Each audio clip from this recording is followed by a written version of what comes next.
Hey, everybody, Mark Herman, a.k.a. LA Bengals fan on most of the major platforms, and I'm joined here, as always, for our preview with Jake Circus of the Jake Circus podcast. And this is, yes, believe it, another championship preview, AFC Championship preview, second year in a row. Yes, let's do it. Who Day. Let's get there. Before I forget, and I'm always really bad at remembering to do this because I get so excited to do the show that I forget. Tell them where they can find all your stuff, Jake. Yeah, you can follow me on Twitter at Jake Circus. That's Sirkus. It's where all my Bengal stuff is. Some gambling stuff too, but that's where pretty much all of my Bengal stuff is on my Twitter, and then my podcast, Jake Circus Podcast, on Spotify and YouTube. There you go. And I always pin it's on the LA Bengal fan Facebook page, the Jungle Talk Facebook page, and I always pin it to the top of my Twitter account. And I say when Jake's on, it's right there. So you can get to his Twitter page via my page as well. So let's get right into this. First of all, just some quick thoughts because you weren't in the recap, but I was really surprised that we beat the Bills as bad as we did. I really expected a closer game. Kind of disappointed in all the talk now. It's like, oh, we had an advantage with the white uniforms. I just think that's insane. If you thought it was an advantage, you picked the white uniforms and we would have been in black. It's, home team pick. So just stupid stuff. But I think it's just they're disappointed. And I can understand that because they thought this was their year for the Super Bowl. So Buck around and find out, right? I mean, yeah. that's the whole thing. It's with the Bills fans, counting their eggs before they hatch, and they were already booking their flights to Phoenix, Arizona for the Super Bowl. And I don't really think any Bills fans kind of overlooked the Bengals, but it got pretty snarky. There was some stuff being said that didn't really need to be said, and the Bengals have their bulletin board material like they always do, and they have it again this week. But fuck around and find out. It's who's next. They just 6-point dogs, man. It doesn't matter to them. No, well, and now you have two teams. First, I want to say for the Bills fans, we had some trollers that came on to the preview and made some comments, and then we had some Bills fans that came on and said, "Yeah, this guy always shoots his mouth off. We respect you. We don't," because he was making it sound like we were going to get killed. So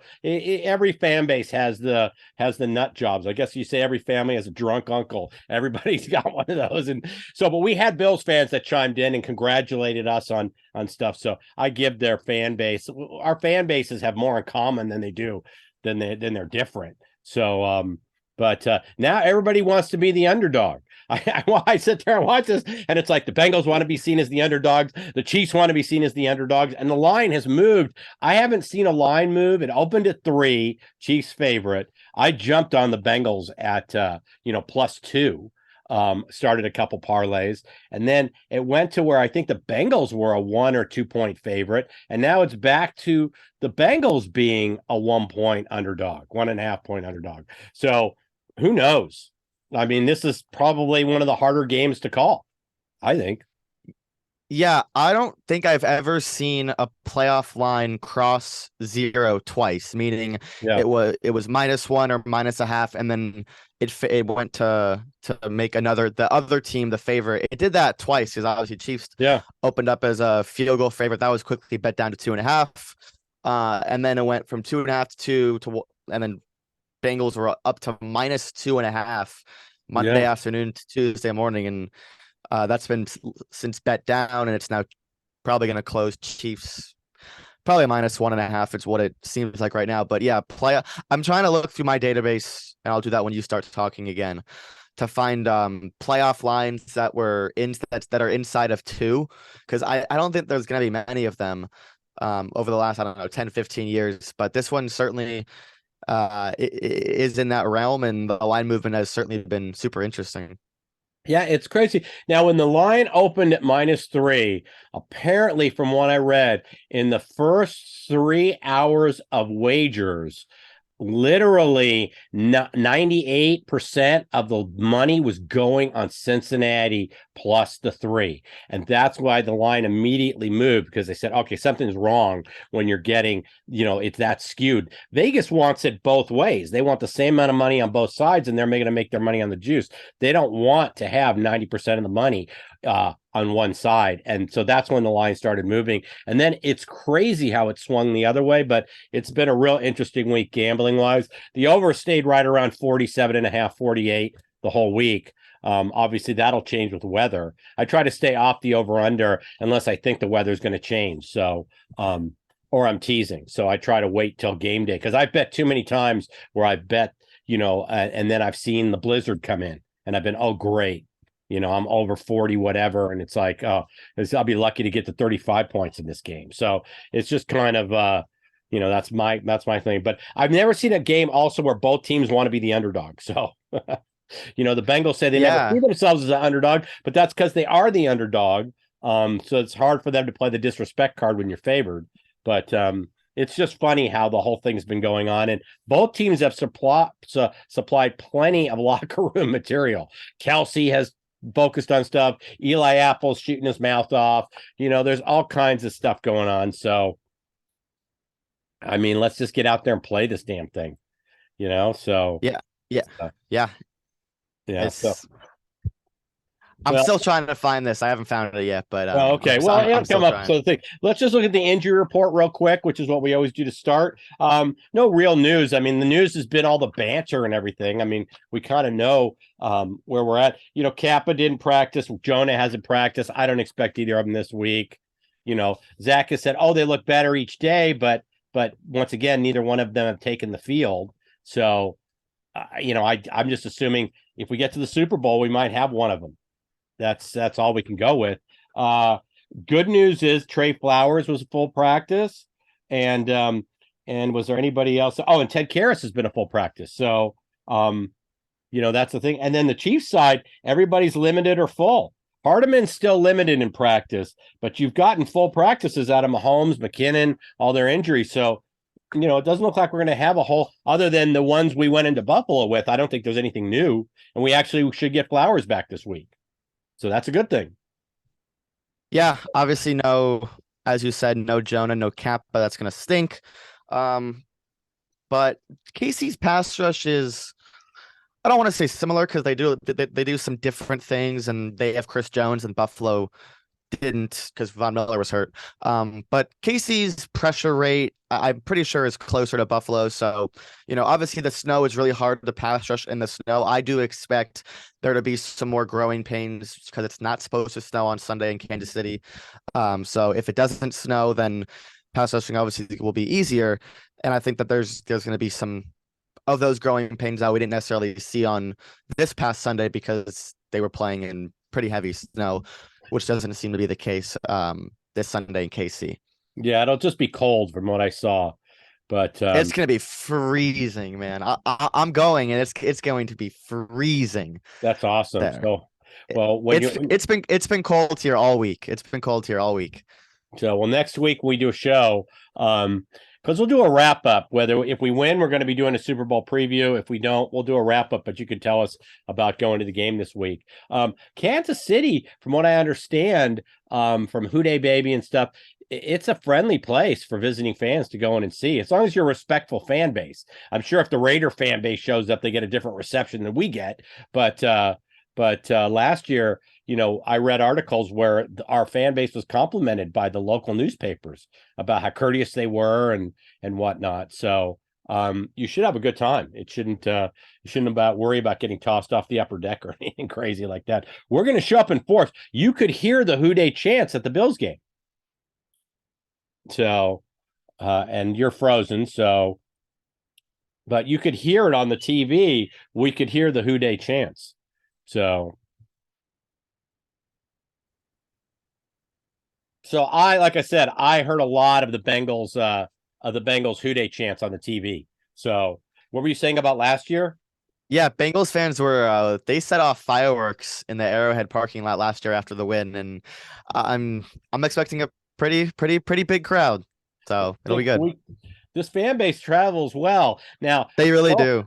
for those people who, if we win this game, who are thinking of going to the Super Bowl, just a heads up, the Waste Management annual convention, which is a huge thing, and golf tournament is the same weekend, which is poor planning by the city of Phoenix, but so hotel spaces is going to be crazy. So if you're thinking of going to the Super Bowl, I would squat on a room right now if you can get one. But that's why you're going to find that hotel spaces are very hard to come by because of the waste management thing.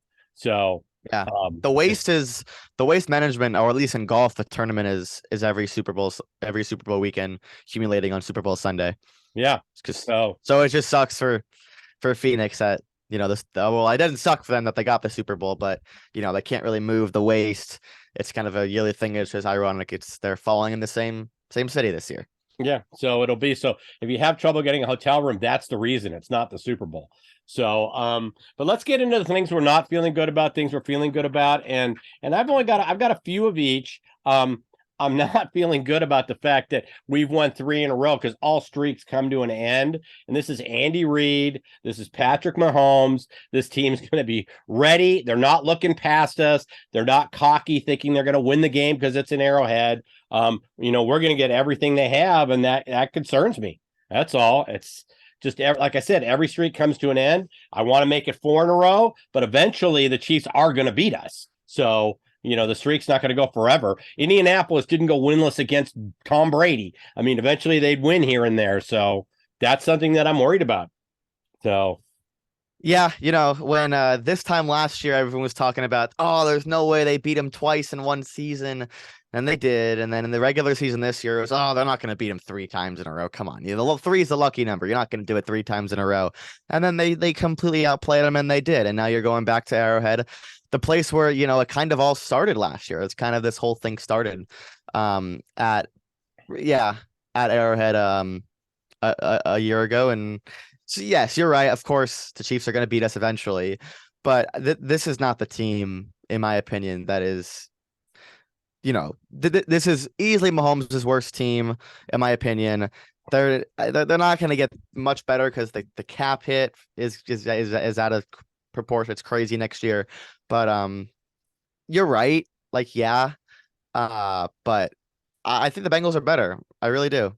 Oh, I think we have a better team too. I think we're better than we were last year, and the Chiefs are not as good as they were last year. But all those things, these are still, there's the human element, and anything can happen. So it concerns me, and that's what I have on the likes. I mean, I love our attitude. This is an us against the world mentality by this team. I mean, they feel like, last week going into Buffalo, I think they felt like they were playing against Buffalo and the NFL.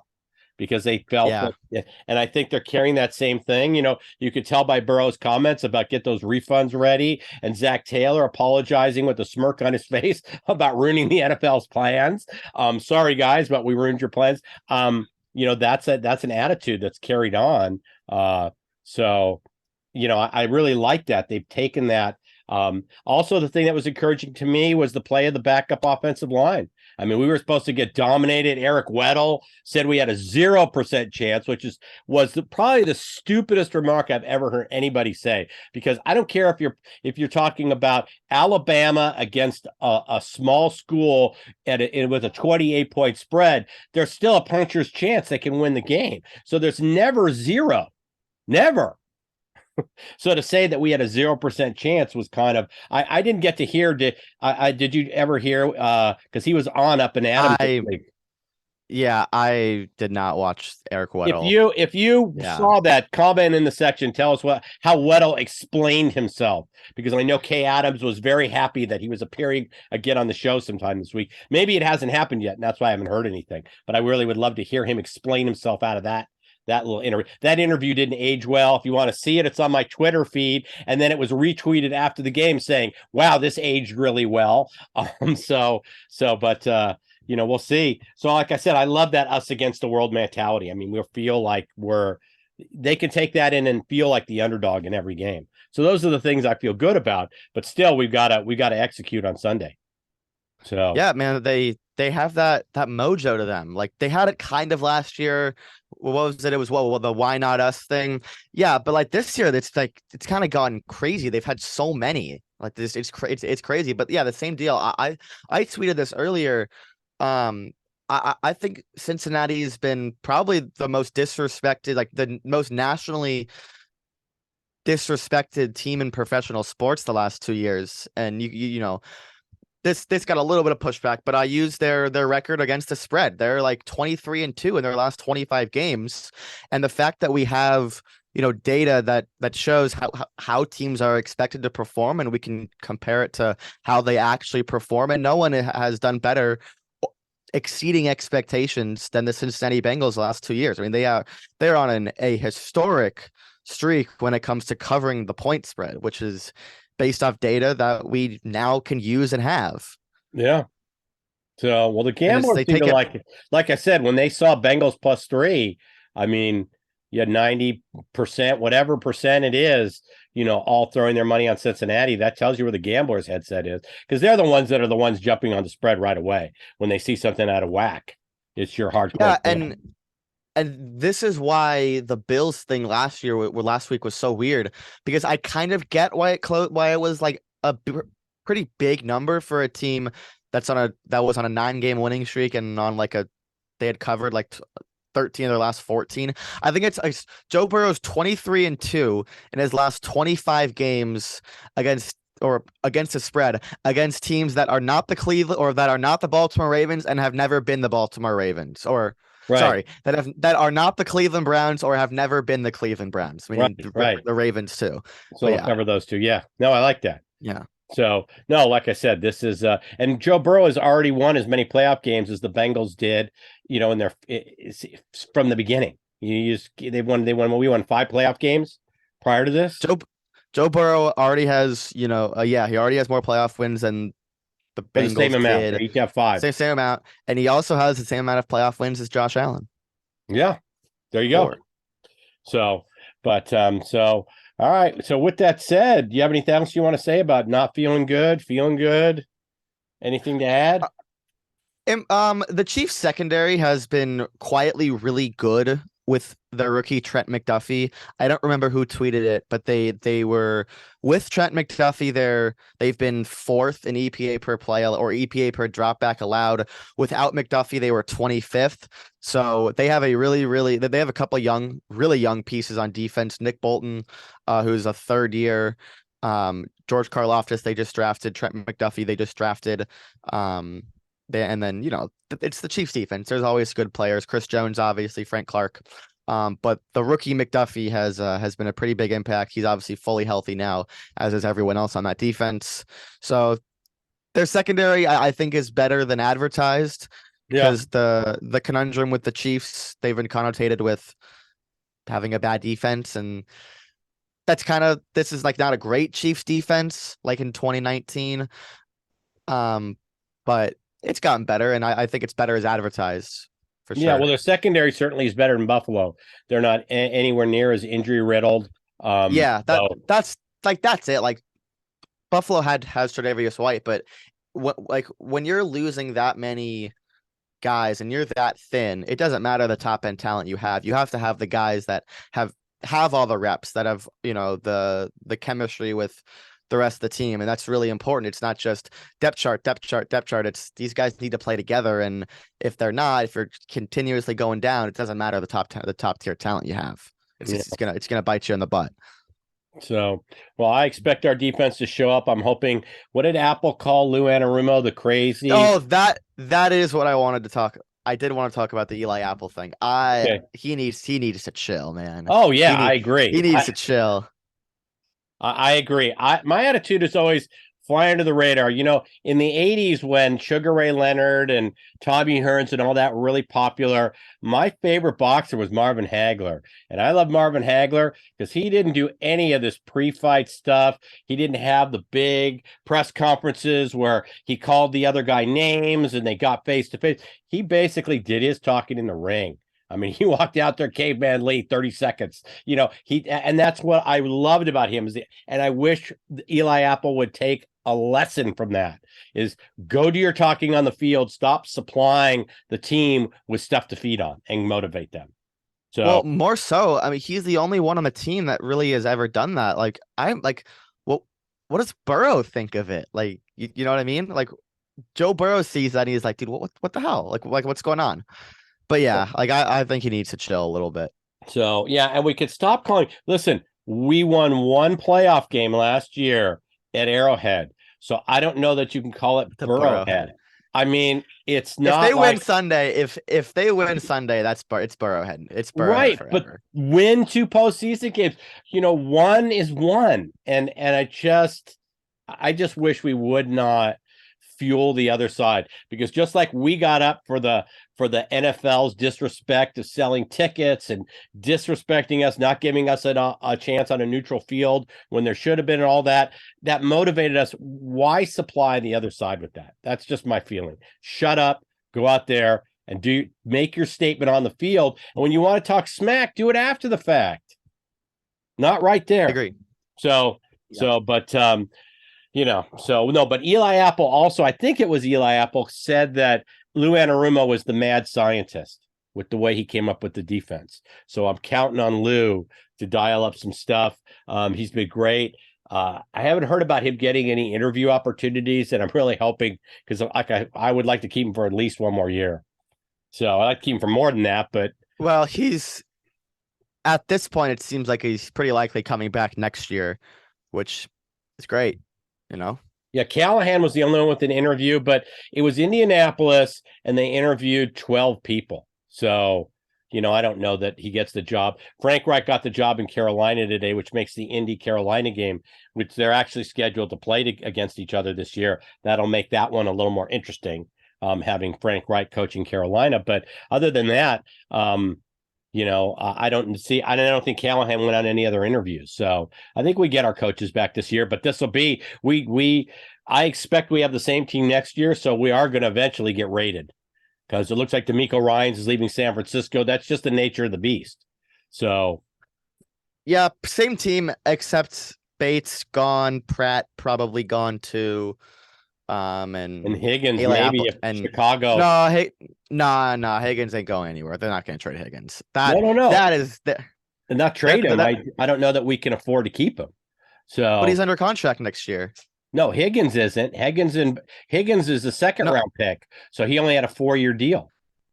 yeah, this is year Oh, 3 of Higgins. right. Yeah, he's under So contract next year. right. Yeah, but the guys who are leaving or who can leave if they want, Pratt, Bates, Von Bell, and then Eli Apple. So I think they'll re-sign Von Bell, but pretty much the same team. Trey is back, obviously Hubbard back, the whole defensive line's back, right. which I think they're gonna probably even add to a little bit, and the young guys coming up. But that's the talk for offseason. But Yeah. yeah, pretty much the same team coming back. And you're right, Lou.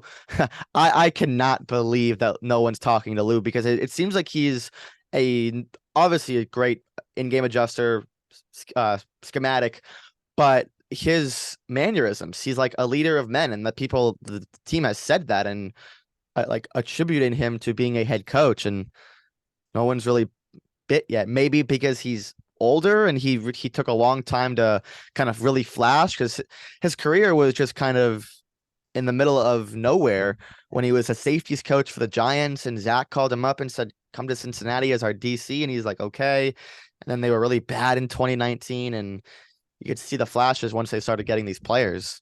Yeah. Well, and he wasn't. Now Zach and Lou's connection goes back to Miami. Yes. So he was a positions coach there as well when Zach got to be, I think it was offensive coordinator for half a season.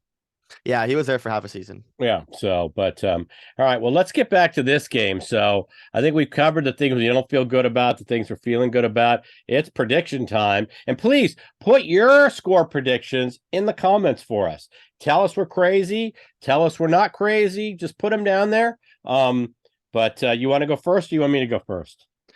Yeah, I'll go first. So I ran the numbers. It's happened. So I put it as when the line closes inside of 3 in a playoff game. So -1 or -2, either way.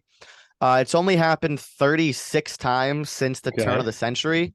So 36 occasions. The home team straight up is 14-22. This is not as a favorite or as a dog. games where the line is inside of 3, the Right. home team in that spot is well under 500. So that's not my reasoning, but that's a little fun nugget that we can Yeah. use talking about this game. Sure. I expected I it to be more 50-50, so I'm surprised by that stat. But Yeah, especially in the playoffs. This is just playoff games since 2000. Bengals a couple times. This was when they played the Jets in 09. The line was 2.5, and then lost that one. Yeah. The Steelers game, Bengals were plus 2.5. They were favored against the Jets and underdogs against Pittsburgh, which is the game is still in my nightmares. But I'll make my Yeah, the prediction now. I know. meltdown game is the one the NFL stole from us because they didn't call Joey Porter for the offsetting. So, but Joey, yeah. yeah, yeah. And I funny enough, Joey Porter's kid is like gonna be a first round pick in a year. So that's well, the Porters are back. Anyways, I've said the Bengals are better the last, I don't know, 6-7 weeks. I still think they are better. I don't buy the whole Mahomes 100%. I think it's a brutal injury and he's going to be limited. To an extent, he's still Mahomes and he's an alien. But I do think his mobility will be at least somewhat limited, which the Bengals can surely take advantage of because he ran a lot in that game last year. Because he kind of had to. So if they force him to do that again, they can start getting their hands on him, which would be great. I do think low scoring 23-20